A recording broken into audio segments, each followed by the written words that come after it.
स्वाति मालीवाल जी की एक वीडियो सामने आई। मुख्यमंत्री आवास के ड्राइंग रूम की वीडियो सामने आई। उस वीडियो को पूरे देश ने देखा।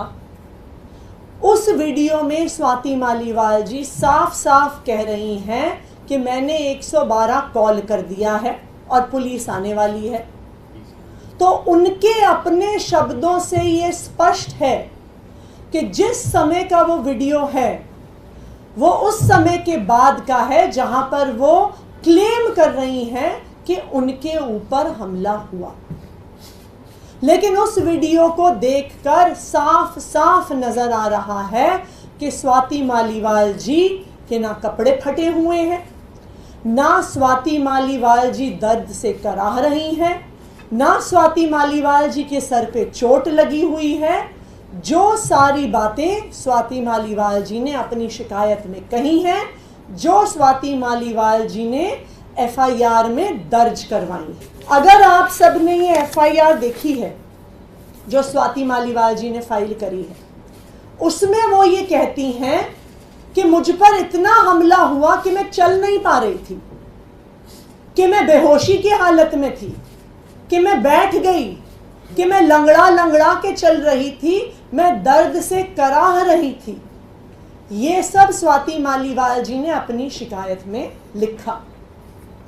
लेकिन सीएम रेजिडेंस का गेट का सीसीटीवी का फुटेज ये साफ साफ दिखाता है कि स्वाति मालीवाल जी आराम से, तेज स्पीड से, बिना किसी परेशानी के चल के हाई स्पीड पर बाहर जा रही हैं। बाहर जाके भी वो पुलिस की एक महिला कर्मी को धक्का देती हैं, पुलिस वालों को हड़का रही हैं, अपनी उंगली दिखा रही हैं। ये दिख रहा है कि उन्हें डांट रही हैं। कहीं पर भी स्वाति मालीवाल जी के कपड़े नहीं फटे हुए, कहीं पर भी उनको सिर पर चोट नहीं लगी हुई है। दूर दूर तक वो लंगड़ा कर नहीं चल रही हैं।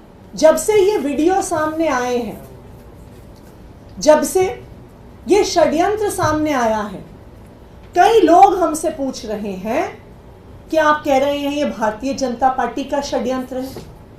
तो स्वाति मालीवाल जी का भारतीय जनता पार्टी से क्या लेना देना है? इस केस का भारतीय जनता पार्टी से क्या लेना देना है?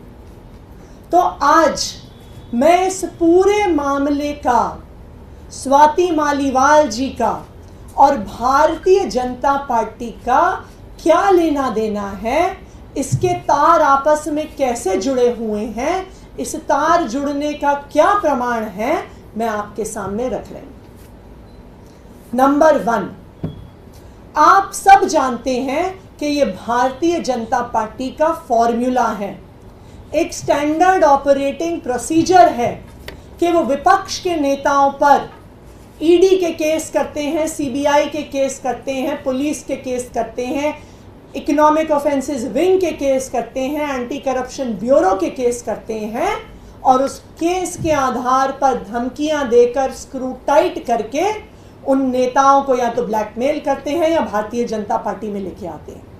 हमने देखा है कि विपक्ष के ऐसे नेताओं की लाइन है जो भारतीय जनता पार्टी में गए हैं, चाहे वो हेमंत बिस्व शर्मा हो, चाहे वो प्रफुल्ल पटेल हो, चाहे वो अजीत पवार हो, जिनके ऊपर केस हुए, जिनका स्क्रू टाइट किया गया और फिर वो भारतीय जनता पार्टी में गए।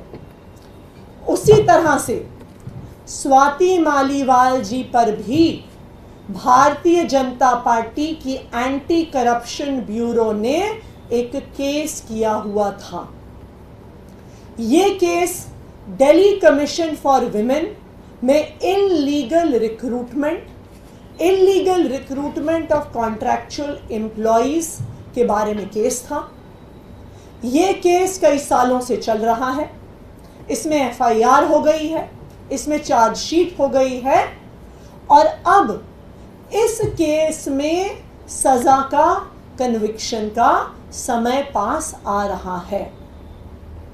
हमारा ये मानना है कि इसी केस को आधार बनाकर, जेल की धमकी देकर, सजा की धमकी देकर स्वाति मालीवाल जी पर दबाव बनाया जा रहा है, उनको इस षड्यंत्र का हिस्सा बनाया जा रहा है, क्योंकि ये भारतीय जनता पार्टी का स्टैंडर्ड ऑपरेटिंग प्रोसीजर है, number 1। Number 2, Bharatiya Janata party का इन्वॉल्वमेंट कैसे दिख रहा है, उनकी पूरी मशीनरी MHA से दिल्ली पुलिस तक कैसे काम कर रही है, उसका दूसरा प्रमाण कल 30 हजारी कोर्ट के सामने आया। कल विभव कुमार जी ने एक एप्लीकेशन फाइल करी और कहा कि मेरे संज्ञान में आया है कि मुझे इस FIR में आरोपी बनाया गया है, जो FIR पिछले 2 दिन से सारे मीडिया वालों के पास है। विभव कुमार जी ने 30 हजारी कोर्ट में केस फाइल किया और कहा कि इस FIR की कॉपी आधिकारिक रूप से मुझे उपलब्ध कराई जाए।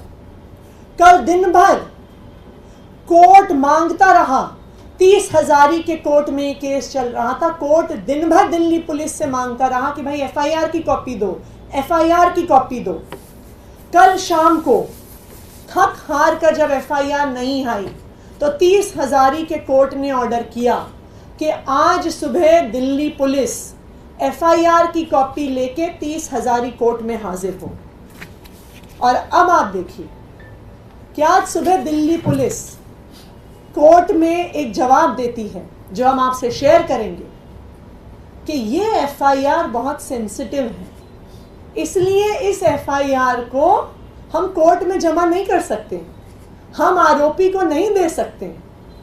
तो जो FIR पिछले 2 दिन से हर मीडिया वाले के हाथ में है, हर टीवी चैनल को भेजी गई, हर यूट्यूबर को भेजी गई, हर अखबार को भेजी गई, हर वेबसाइट को भारतीय जनता पार्टी द्वारा भेजी गई, आज भारतीय जनता पार्टी की पुलिस ये कह रही है कि हम कोर्ट को नहीं दे सकते, हम अक्यूज्ड को नहीं दे सकते।